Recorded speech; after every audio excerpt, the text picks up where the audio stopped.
Assalamualaikum warahmatullahi wabarakatuh. Ustaz, sholat tarawih yang lebih utama itu dikerjakan secara berjamaah atau secara sendirian? Berjamaah. Berjamaah. Dalilnya pertama dalil umum, salatul jamaati afdalu min salatil fardhi bi 27 darajah. Salat berjamaah lebih utama daripada salat sendirian dengan pahala 27 rakaat. Yang kedua, perbuatan Nabi itu sesungguhnya memuliakan salat jamaah. Maka Nabi ke masjid hari pertama orang makin banyak, ke masjid kedua orang tambah banyak, ke masjid ketiga tambah banyak lagi. Karena semakin banyak, besoknya Nabi nggak ke masjid. Subuh-subuh Nabi keluar mengatakan, aku tahu kalian tunggu-tunggu aku tadi malam. Kalau aku melihat kalian banyak beribadah ke masjid, aku khawatirkan ini kemudian dijadikan wajib oleh Allah Subhanahu Wa Taala. Karena sifat Allah pencemburu. Begitu orang-orang sudah senang dengan ibadah, Allah tidak ingin orang berbelok kepada dunia lagi. Nah, itu di antara sifat kemuliaan Allah Subhanahu Wa Taala. Maka dari itu kemudian Nabi putuskan selanjutnya di rumah. Alasan ke rumahnya bukan ingin sendirian, tapi untuk menghindari jadi beban untuk umatnya. Maka ulama menyimpulkan dalam kaidah usul fiqih dari kondisi ini, yang pertama menyimpulkan bagus, Umar bin Khattab. Di zaman Umar disimpulkan, oh dilihat nih kenapa orang pada ke masjid masing-masing. Ada yang masing-masing, ada yang jamaah di sini. Awal Umar disatukan. Laki-laki diberikan imam sepulan, perempuan diberikan imam sepulan. Terpisah kemudian jadikan berjamaah, semua menyatu. Dari masanya Umar itulah kekinian sampai sekarang berjamaah. Jadi kalau bisa berjamaah itu diutamakan dibandingkan dengan sendirian. Salat yang disebut dengan qiyam. Sifat Nabi saat qiyam itu tenang. Tenang, nyaman, berhenti sejenak di setiap 2 rakaat, berhenti, baca doa. Allahumma innaka afuwun tuhibbul afwa fa'fu anni. Allahumma innaka afuwun tuhibbul afwa fa'fu anni. Ya Allah, Engkau mencintai orang-orang minta maaf. Engkau Maha Pemaaf, maka aku mengakui aku banyak salah. Aku minta maaf ya Allah, aku minta ampun, ampuni dosaku, minta. Anda ingat-ingat dosa-dosa Anda, mumpung Ramadan, minta. Dosa pada ayah, dosa pada ibu, dosa pada tetangga, dosa pada kerabat. Astagfirullah. Mengalir air mata Anda, maka berlaku hadis Al-Bukhari, nomor hadis 37. Man qama Ramadhana imanan wa ihtisaban ghufira lahu ma taqaddama min dhanbi. Siapa yang menunaikan qiyam Ramadan, kemudian dia lakukan karena Allah, mencari pahala, dia bertobat di sela-selanya. Begitu tobat, jatuh air matanya, diampuni semua dosa-dosanya, gugur semuanya. Maka bacaan Nabi bergetar kepada jiwa. Salatnya tenang, istirahatnya setiap 2 rakaat. Ketenangan yang melahirkan kedamaian dalam jiwa berpengaruh kepada ruh. Maka disebut dengan tarwihah. Jamaknya disebut dengan tarawih. Di tarawih itu bukan nama salatnya, tarawih itu sifatnya. Kalau ingin salat tarawih, dipopulerkan oleh ulama tarawih. Kalau ingin salat malam di malam Ramadan, tunaikan dengan tenang, nyaman, jangan buru-buru, santai, supaya ada getaran ke jiwa. Cari imam yang bagus, imam yang khusyuk, membuat Anda enak dalam mendengarkan bacaannya. Setiap mendengar bacaan ada getaran pada jiwa Anda, sujud lama, tobat, enak, disebut dengan tarawih. Itu yang dimaksudkan. Di tarawih itu sifatnya. Jadi jangan sampai terjadi Anda sholat 23 rakaat misalnya cuma 10 menit, yang 11 1 jam. Yang 23 10 menit. Allahu Akbar. Paham ya? Ustaz, bagaimana saya menemukan imamnya bagus sekali, bacaannya enak. Cuman suratnya kadang-kadang membuat saya gelisah. Allahu Akbar. Alif Lam Mim. Astagfirullah. Malam pertama, ya kan? Udah gelisah-gelisah, tiba-tiba Allahu Akbar. Cari niatkan niat. Kalau sudah niat, yang berat akan ringan, yang ringan tak akan terasa. Tapi jadi imam pun lihat keadaan makmum. Makanya setiap imam dicontohkan oleh Nabi berbalik, lihat makmumnya. Lalu dikatakan istau i'tadilu, sawu sufuf, fa inna taswiyatas sufuf min iqamatis shalah. Ini kalimat-kalimat isyarah. Dalam hadis itu, dalam bahasa fikih terdapat 2 tuntunan. Ada kalimat namanya haqiqah. Kalimat haqiqah itu langsung diucapkan sesuai dengan bahasanya. Jangan dirubah-rubah. Kalau Arab, sudah jangan dirubah. Seperti adzan. Adzan itu sudah haqiqah, kalimatnya seperti itu. Tauqifi, sudah diberikan langsung. Jadi jangan dirubah-rubah, jangan diterjemahkan. Kalau diterjemahkan perasaan ke hati nggak nyaman, kedengarannya nggak enak. Allahu Akbar, Allahu Akbar. Ke hatinya enak. Ada getaran di jiwa. Bahkan terasa yang di Quran surah 8 ayat ke-2 itu terasa. Al-Anfal ayat 2, innamal mu'minuna alladzina idza dzukirallahu wajilat qulubuhum. Orang-orang beriman itu kalau disebut nama Allah bergetar jiwanya. Begitu dengan suara adzan ada getaran di jiwa. Kalau coba Anda terjemahkan, getaran jiwa itu hilang. Allah Maha Besar, Allah Maha Besar. Betawi roba, Tuhan gua gede, Tuhan gua gede. Ke Bandung, Allah nu agung, Allah nu agung. Gak ada getaran di jiwa. Sama, bacaan Quran juga begitu. Jadi kalau Anda mampu membaca Quran, baca dengan Qurannya. Terjemahan itu cukup baca dalam hati, lihat. Berusaha untuk baca, pahala banyak. Bahkan nama surat-surat pun dibacakan dalam bacaan Arabnya, walaupun ada terjemahan. Nggak bisa dia dibacakan dalam terjemahannya. Walaupun ada terjemahannya, nggak akan enak Anda. Coba deh antum, akhi, sedang murajaah. Nanya sama teman, murajaah surat apa? Sapi. Nggak enak kan tuh.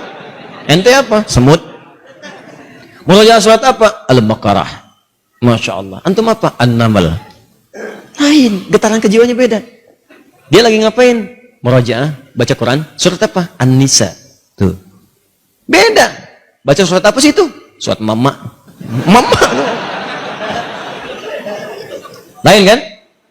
Nah, maka demikian kalau mau mimpin sholat berbaliklah. Tidak harus menggunakan bahasa Arab. Boleh menggunakan bahasa lokal yang dipahami. Makanya kalimat hadisnya berbentuk kalimat-kalimat umum yang kiranya bisa disampaikan dengan bahasa biasa. Jadi kalau belum paham dengan kalimat istawu, istaqimu, fala takhtalifu fakhtalafat qulubukum. Ja'alu salatukum salatan muwadda'. Belum paham juga, lihatin semua. Lihat siapa yang hadir, lihat siapa yang sholat, petakan siapa yang sholat. Antum kelihatan. Ada orang sepuh yang nggak bisa berdiri lama, ada anak-anak kecil, ada orang mungkin mampir, dia mau berangkat, dia yang nungguin pesawat. Anda petakan di situ. Setelah itu ingatkan mereka, Pak Ibu rapatkan safnya, luruskan, khusyukkan. Mungkin ini sholat terakhir kita yang kita tunaikan. Enak mana, yang pertama atau yang kedua? Enak yang kedua karena terasa di hatinya ada getaran pada jiwa. Anda ucapkan dalam bahasa Arab, mereka nggak paham. Istau, sudah tahu. Ya Allah. Nggak nyambung. Nah, begitu sudah kelihatan siapa yang sholat, maka bacalah ayat-ayat sesuai dengan keadaan makmumnya. Kalau makmum nggak pandai, nggak bisa, nggak kuat berdiri lama, baca surat-surat yang pendek. Bukan aib baca surat pendek. Justru di situ berpahala. Kalau kira-kira bisa kemudian berdiri lama dan sholatnya mendukung itu, subuh, isya, baca surat yang panjang. Jangan maghrib baca Al-Baqarah, subuh kul huwallah. Paham ya?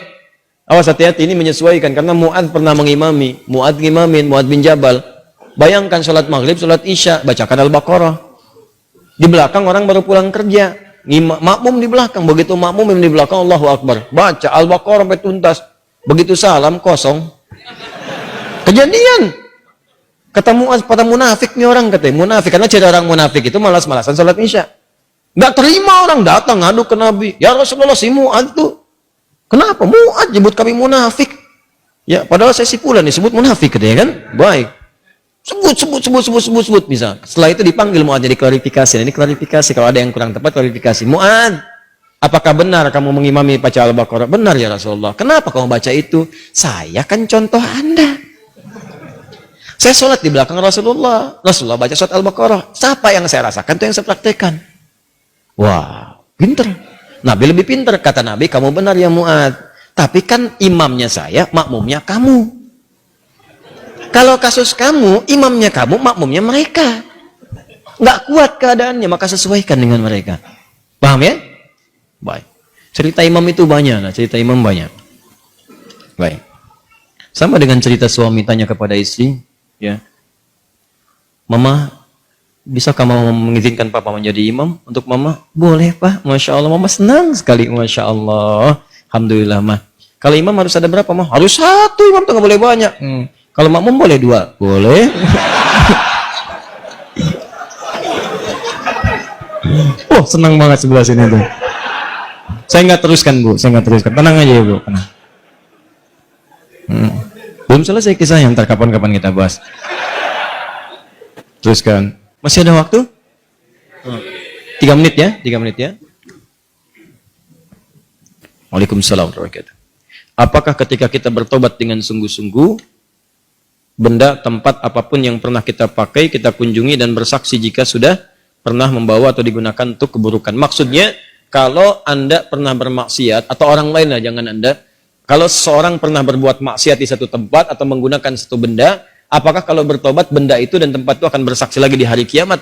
akan maksiat yang pernah dikerjakan. Terkait dengan benda yang akan bersaksi, ada ayatnya. Bahkan tubuh kita juga ada. Di surah Yasin jelas, al-yauma nakhtimu ala afwahim wa tukallimuna aydihim wa tashhadu arjuluhum bima kanu. Baik. Jadi mulut itu dikunci, yang bicara itu tangan bersaksi. Ya, sekarang di dunia aja tangan udah bisa bersaksi. Awas, sidik jari itu kan tangan. Udah bisa bersaksi.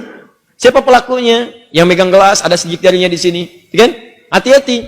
Kaki juga demikian. Tangan, kaki, semua bicara. Sekarang bicara udah kelihatan. Apalagi di akhirat, langsung bicara tangannya. Langsung bicara. Ya Allah, saya digunakan si fulan begini. Nanti tempatnya juga mengatakan. Kalau dipijak oleh kaki, kaki bicara. Kalau dipegang tangan, itu benda bicara yang dipegang tangan. Apa ayatnya? Jelas, antum hafal ayatnya. Idza zulzilatil ardu wa akhrajatil ardu wa qala al insanu, ayat keempat, yauma idzin tuhadditsu akhbara. Maka pada saat itulah semua tempat di bumi yang dipijak, semua keadaan mengabarkan kepada Allah apa yang terjadi dengan itu semua. Tidak akan ada yang tersembunyi. Kalau baik dikatakan baik, sekecil apapun, walaupun lebih kecil dari atom. Ya, wa may ya'mal mithqala dzarratin khairan yarah. Kalau buruk ditampakkan, wa may ya'mal mithqala dzarratin syarran yarah. Keburukannya ditampakkan, semua bendanya bicara. Bicara. Hati-hati. Bicara. Awas di kantor, meja yang jadi kemudian tumpuan komputer. Tangan Anda mengetik di situ. Masuk angka nggak benar. Sesuatu yang curang. Angkanya berubah. Hati-hati, salah. Anda dapat gaji berubah. Gaji 172, hilang satunya, 72-nya muncul. Ya, hati-hati. Gaji 53, 53-nya tertulis tambah 5 lagi misalnya kan? Nah, itu nggak benar. Nanti itu akan bersaksi, tangannya bicara, komputernya bicara, semua bicara. Dan memberatkan timbangan di akhirat nanti dalam keburukan. Semua. Anda jalan di mobil bermaksiat. Awas, hati-hati. Mobilnya mobil dinas, fasilitas-fasilitas negara, tanpa izin dipakai kebutuhan pribadi. Awas, itu bicara nanti. Kemudian Anda tobat, ya Allah saya salah. Ya Allah saya salah. Ya Allah saya salah. Ya Allah saya salah hitung. Ya Allah saya salah tempatkan. Ya Allah salah saya begini. Ya Allah saya salah begitu. Ya Allah saya begini. Salah, tobat. Begitu Anda selesai tobat, Ustaz, apakah tempat itu bersaksi lagi di akhirat nanti? Apakah benda itu akan bersaksi lagi di akhirat nanti? Ada dua kondisi. Kondisi pertama, tobatnya bila diterima oleh Allah, gugur semua kesalahannya. Tapi Anda akan berhadapan dengan Allah sendirian. Ditutup semua. Anda berhadapan dengan Allah sendirian. Nah, saat ditutup inilah teman-teman sekalian, disampaikanlah semua benda-benda bersaksi kepada Anda. Ditampakkan. Kau pernah bermaksiat di sini. Pernah bermaksiat di sini. Bendanya bicara semua. Tapi ditutup dari orang lain. Hanya Anda dengan Allah saja. Ditampakkan oleh Allah, setelah itu disampaikan kepada Anda. Semua ini aku hapus dan aku ampuni semua dosa-dosamu. Ditempatkan Anda ke surga. Itulah sayangnya Allah kepada Anda, hanya ditampilkan kepada Anda untuk menunjukkan bahwa rahmat Allah begitu luas dan tidak ada yang sia-sia dari taubat. Makanya taubat. Jadi ketika ditampakkan pun hanya Anda yang tahu di hadapan Allah Subhanahu wa taala. Untuk menunjukkan betapa luasnya rahmat Allah, betapa luas rahmat Allah. Itulah faedahnya taubat. Sebab kalau nggak begitu kadang-kadang nggak kerasa. Sama Anda berbuat salah, ada CCTV nih. Bos Anda melihat. Tanpa sepengetahuan karyawan Anda dipanggil Anda ke ruangan bos Anda. Dikatakan, kamu berbuat salah ya. Ya, saya mohon maaf bos, saya salah gini-gini. Betul. Ini CCTV-nya. Ini kan perbuatan kamu kemarin.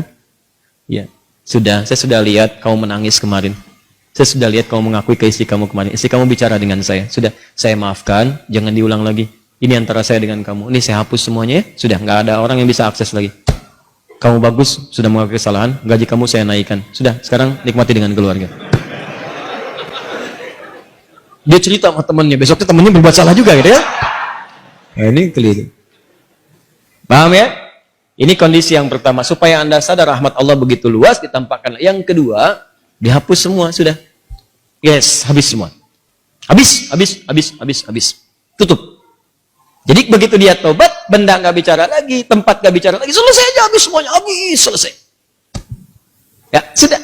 Begitu dihisab, bahkan ada di antara mereka yang masuk surga tanpa hisab. Ada. Apa tidak pernah kita berpikir sejenak tentang orang-orang yang masuk Islam di zaman Nabi? Nggak pernahkah Anda membaca kisahnya Umar bin Khattab? Tidak pernahkah Anda membaca kisahnya misalnya Jundub bin Junadah menjadi Abu Dzar Al-Ghifari? Pernahkah Anda pernah dengar kisahnya Khalid bin Walid? Bukankah mereka orang-orang yang pernah menentang Nabi sebelumnya? Pernahkah mereka bermaksiat sebelumnya? Pernahkah mereka kemudian maksiatnya lebih dari apa yang dikerjakan orang sekarang? Tapi pernahkah Anda mendengar kisah di antara orang-orang yang masuk surga tanpa hisab ada nama mereka di situ? Dan dihapuskan oleh Allah semua kesalahannya tanpa ditampakkan kembali. Maka pertanyaannya apa amalan mereka setelah itu? Amalan mereka setelah bertobat, mereka meningkatkan takwa kepada Allah.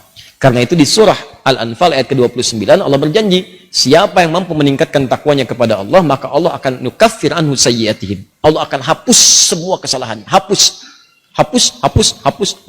sampai tidak bersisa sama sekali lagi. Maka dihapuskan keseluruhannya, menghadap kepada Allah tanpa diungkit-ungkit kesalahannya, langsung kemudian dengan hisab amalannya dimasukkan ke dalam surganya Allah Subhanahu wa taala.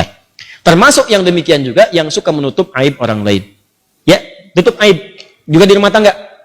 Bu ya, mohon maaf saya sebutkan ke ibu karena di surah An-Nisa surah keempat ayat 34 itu disebutkan di antara sifat perempuan itu ya disebut dengan nisa. Apa di antaranya? Karena gemar menceritakan apa yang dirasakan. Nah, di ayat 34 itu ada anjuran. Kata Allah, hafizatun lil ghaibi bima hafizallah. Perempuan yang baik itu, istri yang baik, menjaga nama baik keluarga dan suami, terutama ketika tidak sedang bersamanya. Jadi kalau ada aib di rumah, jangan dibuka, Bu. Kata Allah, saya sudah tutup. Jadi kalau ada yang menyebarkan aib rumah tangga Anda keluar, yang disalahkan, jangan yang menyebarkan. Anda dulu istighfar, kenapa Anda buka? Kata Allah, saya sudah tutup, kenapa kamu buka? Kalau kamu tutup, saya tutup sampai kiamat. Cuman kamu buka sekarang. Akhirnya direpot lagi. Masalah Anda di rumah sudah selesai, di luar rumah obrolan jadi banyak. Oh, hati-hati nih, hati-hati. Kadang-kadang judulnya pengajian, memang pengajian, tapi yang dibicarakan bukan materi pengajian. Pengajian belum dimulai, tanya jawabnya sudah berlangsung. Ya. Ukhti apa kabar? Ukhti. Baik. Kamu bagaimana? Sehat. Keluarga? Baik. Suami bagaimana? Di situ masalahnya.